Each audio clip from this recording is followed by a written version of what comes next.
Hey everyone, David C. Anderson here, coming at you from the Knife Center, and welcome to Knife AQ, episode 109, the knife series where I answer all your questions, whether they're sharp or dull.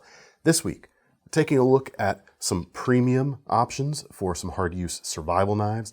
We're taking a look at what is the best American-made folder for just about everyone out there. Let's get into it.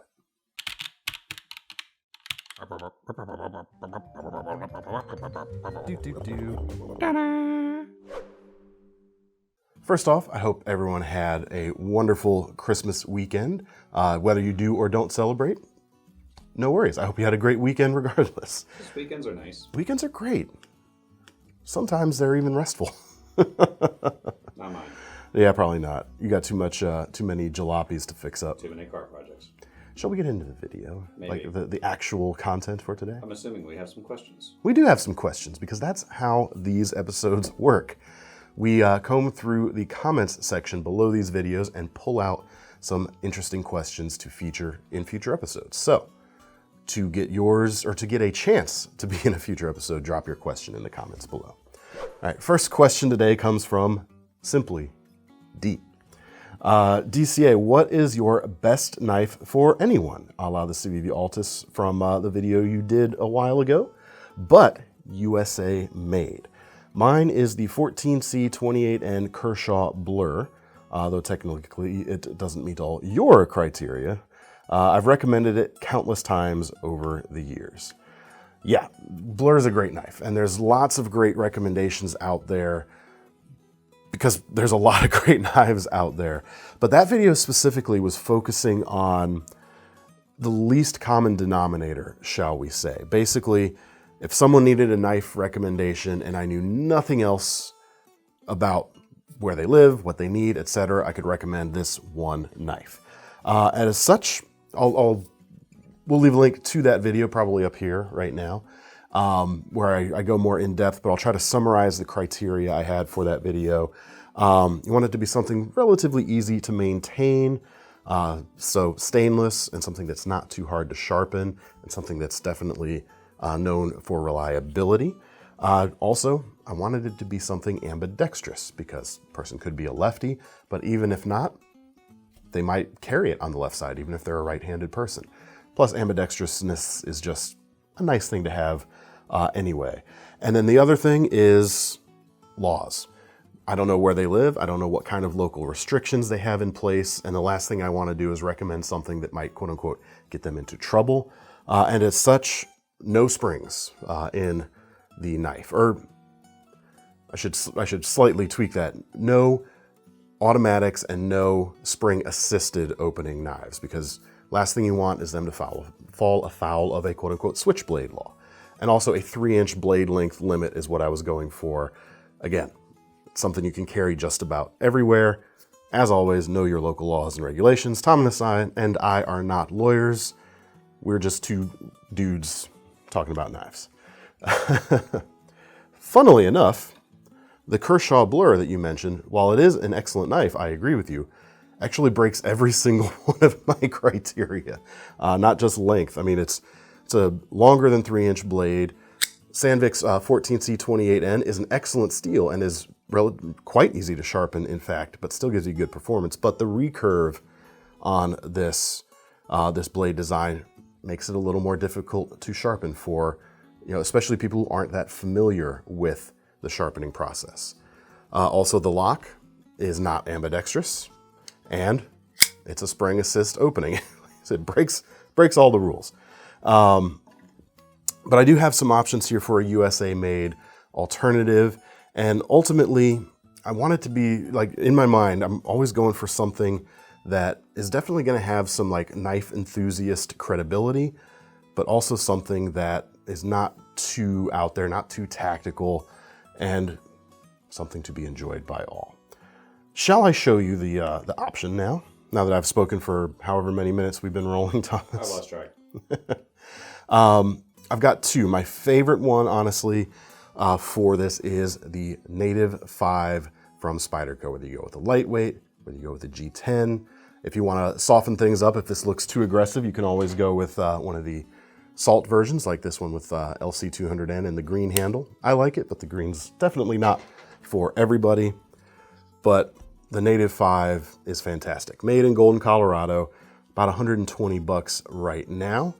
The blade, 3 inches long, S30V, versatile kind of leaf-shaped blade, full flat grind, very easy to use across a broad range of spectrums, or uses, I should say. This one is the lightweight version, which has the FRN scales. You've got a lot of traction due to the bidirectional patterning that they mold into those handles. And it is completely ambidextrous. You've got the mid-mounted lock back, opening hole through the blade so it works easily on each side, and then a 4-position pocket clip so you can carry it whatever orientation you wish.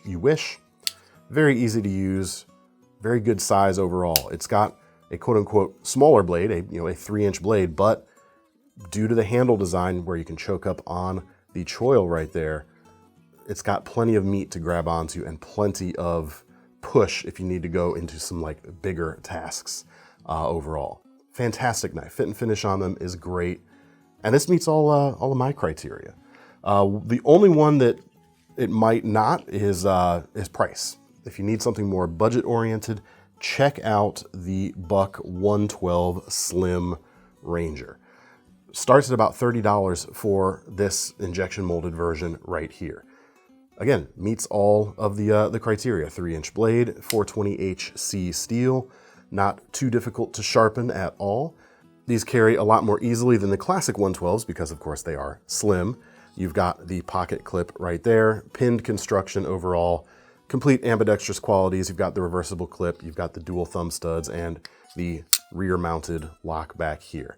The great thing about this one too is if you like this shape as your recommendation for someone, but you want to get, you think something more premium is called for, you can certainly step up the range all the way up to the 112 TRX, the 112 Slim Ranger Pro TRX, full name.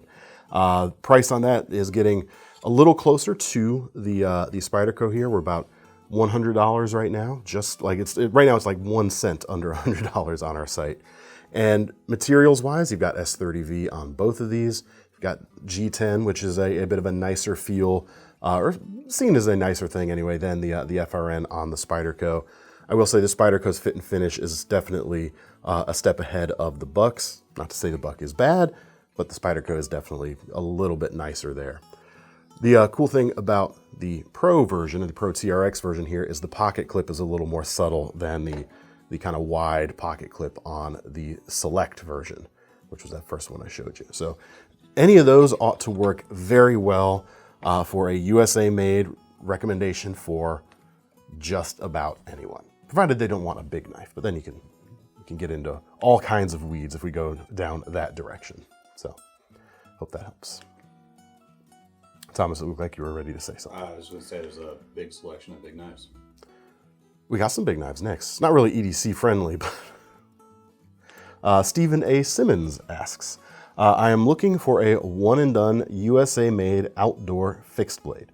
Something big, possibly enormous, but not necessarily. I just want an awesome knife that will get me through anything. And I'm thinking USA-made, possibly custom. Sorry, $400 to $500 range, maybe more if it's truly the one. Got 3 options here, and all of them are going to come in actually under your budget. Steel, I like 3V for this type of option. It's a favorite steel of mine, especially for the given criteria. And I've got 2 about the same size and 1 a little bit smaller if you want to go with that. But the 2 big options I'm going to show you both have right about a 6-inch blade, and what will determine which one of these you want to go with is whether you like the idea of a Scandi grind or a more conventional V grind with a secondary bevel. We'll get into that. First off is the LT Wright Illuminous 5. This version right here with standard green micarta scales comes in about $286 right now. 5.7-inch blade, 3V steel, 5/32 of an inch thick, so you've got a lot of strength in that blade itself. 3V has a really good deal of toughness, excellent edge retention. Not a stainless steel, so you are going to have to take care of it there, but it's not like super rust prone either. So you get a little bit out of that, but you're not going to want to let it put it away wet, so to speak. The handles are finished by hand. The whole knife is handcrafted, in fact, and extremely comfortable to hold in a variety of grips. Reverse, chest lever. I didn't show a reverse, but there it is. Drilling, if you need to get down there. Might have a little bit of a lip here at the back that might dig in a little bit doing the drilling stuff, but it's not too bad. It's certainly able to be overcome. As for the grind here, we do have that Scandi grind, which basically comes down to a 0 point rather than having a secondary bevel, although they do kind of buff the edges to make it a little bit tougher. Fantastic at wood carving, especially. That is its main course, or its main advantage over other like almost called other traditional grinds. In Scandinavia, this is a traditional grind, but over a V grind, I should say. Fantastic at stuff like that. Little less efficient at finer slicing. Food prep, especially on a Scandi that's this thick at 5/30 seconds, gets a bit dicey. But it's a fantastic knife. Feels great. Comes with a JRE Industries leather sheath with a dangler loop here, which you can put out of the way if you'd rather just use the top loop. But the dangler, of course, is going to be nice when you're seated. You can move it out of the way a little bit more easily, getting in and out of vehicles. And of course, if you're wearing a long winter coat or a pack with a hip belt, the dangler's nice. Also comes with a loop for a ferro rod holder. Cool story, actually. The owner of JRE Industries, Mr. Spen himself, also designed this knife for LT Wright. So that's kind of cool right there. If you'd rather go with a V grind, check out Rafe Knives right now. This is their F6 Liuku model, $384 for it right now.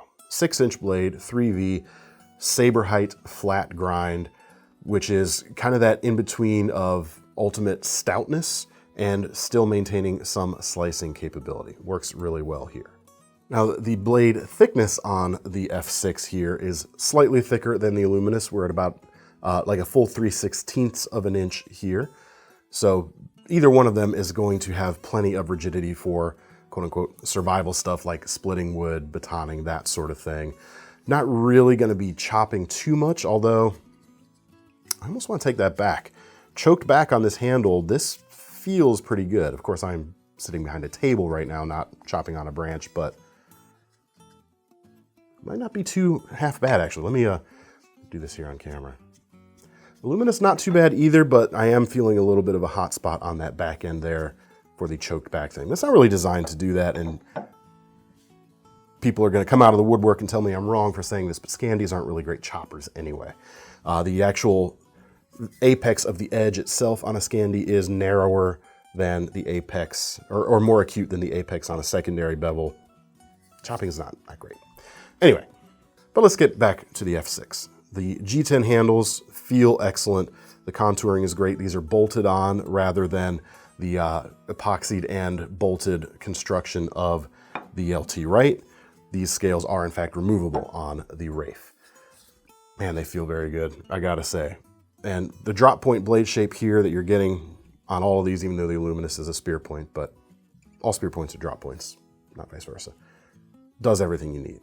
Sheath on this is actually also a JRE Industries sheath. This is actually the Illuminous's sheath. The Rafe's is the same, just slightly different shape to fit this knife better, but it's got the same features. So that's pretty cool, and a Kydex option is also available on this knife. Now those are some good 6-inch bladed options, and I know you said possibly ginormous, but these are going to be easier to carry than something like a BK9 or something like that, which is definitely more budget friendly than either of these two knives, but it's also not as premium too. Check out maybe also, if you get one of these, or as you're thinking about it, you think 6 inches with that kind of thickness might be a bit too much, check out the options from Bradford Knives. Their Guardian 5.5 I think is a great knife. They have full flat ground versions as well as flat ground versions where it's not a full height grind. I'm showing you the full flat right here because it gives a good contrast between the previous two knives we showed. This has a 5-inch blade, 3V again right here, price on it about $243 right now. Thickness is at that 5/32 mark, I think. Let me check. So it's in between 5/32 and 3/16. But with the full flat grind there, this is going to definitely be the most efficient slicer out of any of these. So food prep is going to be easier.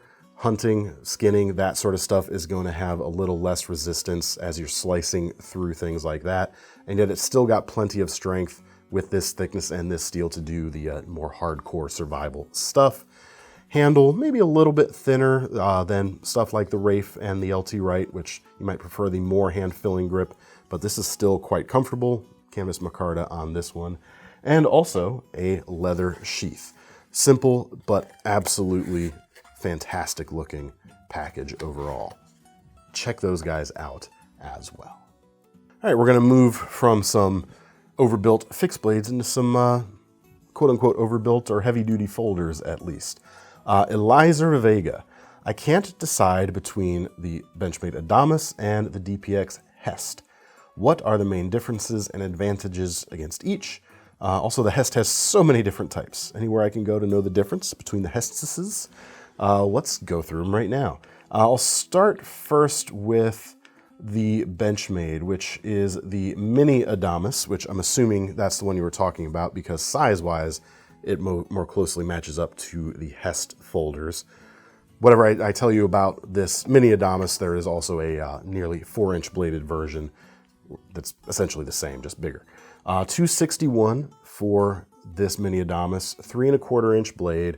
All of these have drop point shapes that are going to work well for just about any outdoor task or most heavy use day-to-day tasks too.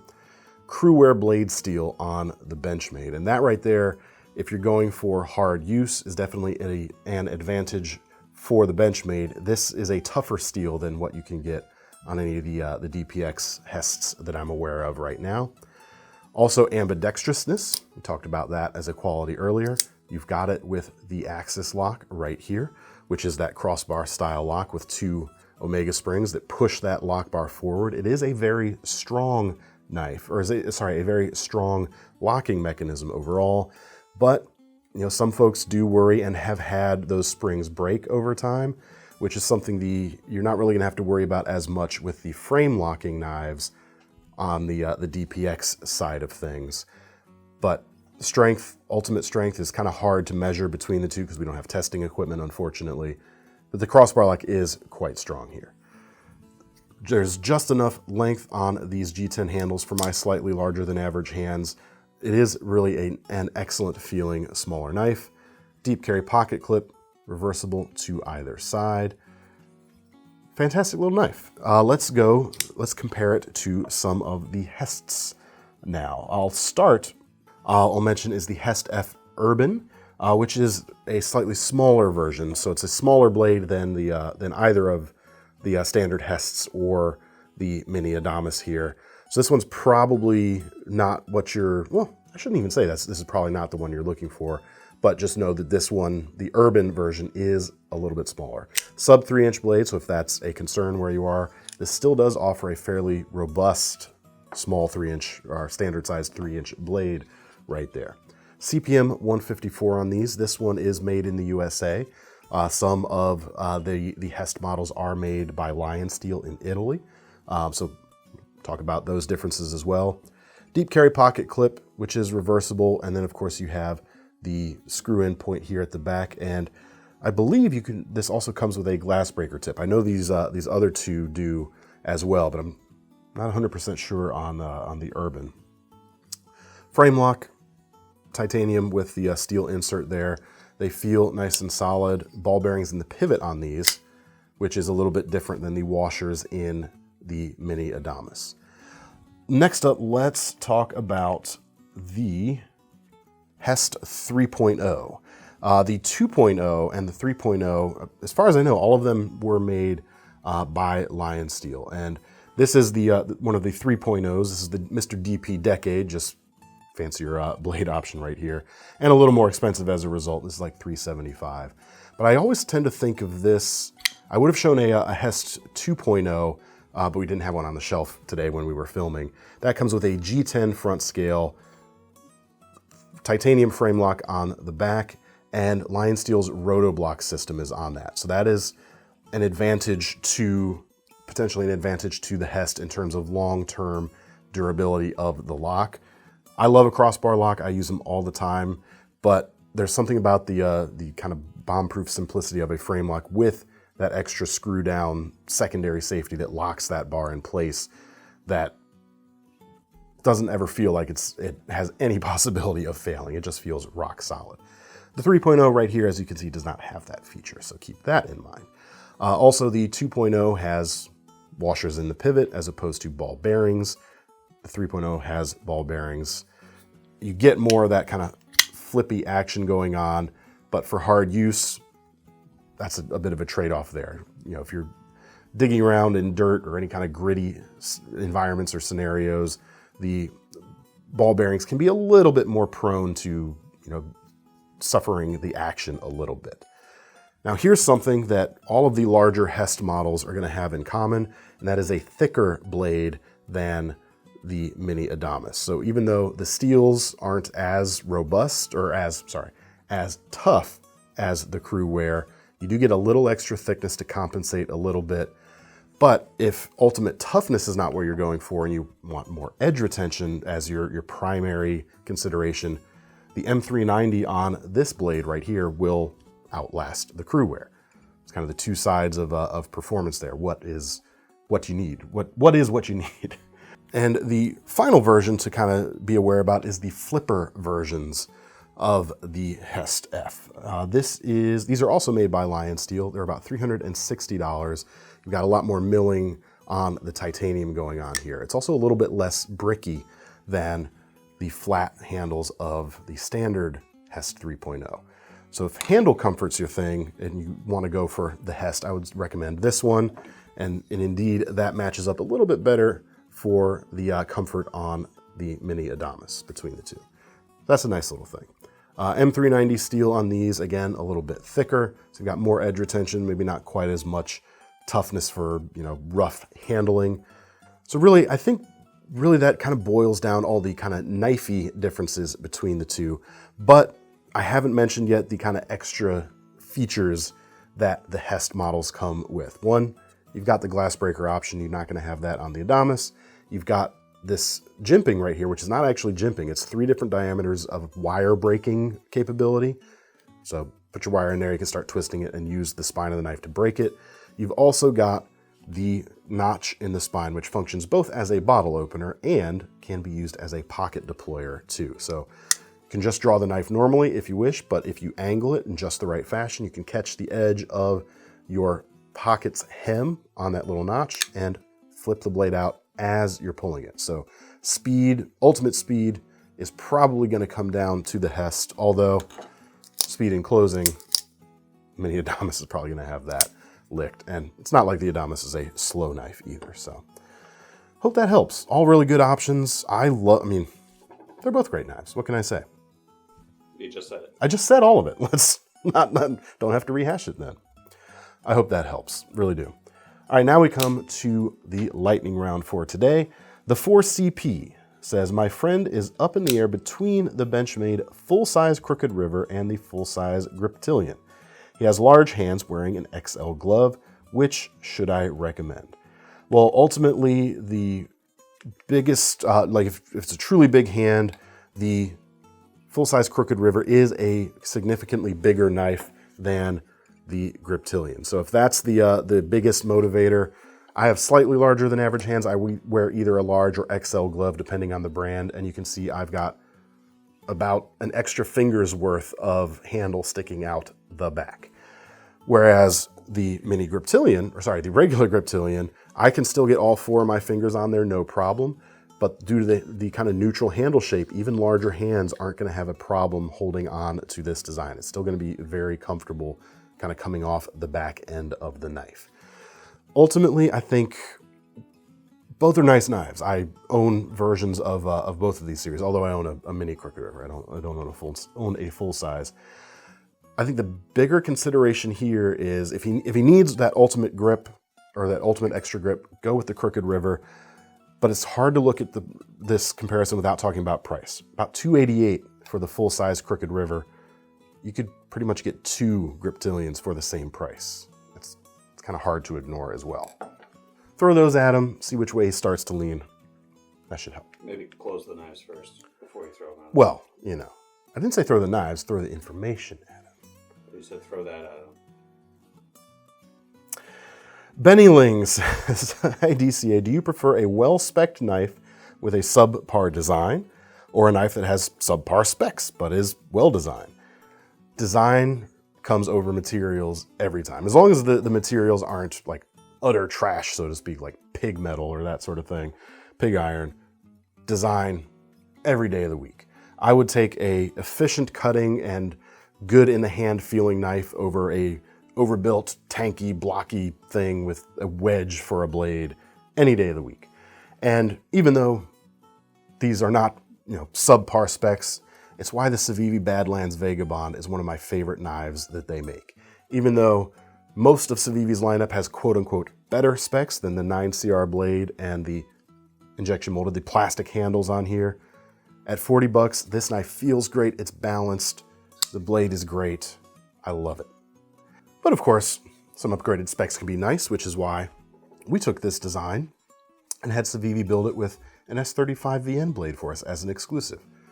It's about $80 right now, and you get that upgraded blade steel, and it's even a skosh thinner than the original, so it slices even better. It's very cool. But at the end of the day, if the knife feels better and the geometry is better than something with better materials, I know I'm going to be way happier with that than struggling with a quote-unquote inferior design. Not to confront anyone with the terminology there, but I hope you get my point. Well, now we come to our final question of the day, which is, of course, our most serious question of the day, which comes from MDW. "I've never used a knife before. What knife is best for doing knife things?" A sharp one. That'll do. That's all we've got for today, folks. Again, if you want a chance to have one of your questions featured in a future episode, which the next time one of these posts, it'll be the new year. It'll be 2023. Cool. Which means for the next 6 months, I'll still be saying 2022 by accident, but it's okay. But if you want a chance to have your question featured in 2023, leave them in the comments section below. If you want to get your hands on any of these knives, check out the links in the description to take you to KnifeCenter.com. And don't forget about our Knife Rewards program, because you're going to get some free points to spend on a future purchase when you put your money down on one of these knives today. I'm David C. Anderson from the Knife Center. That's Thomas behind the camera. Happy New Year. See you next year. See you next year. There it is.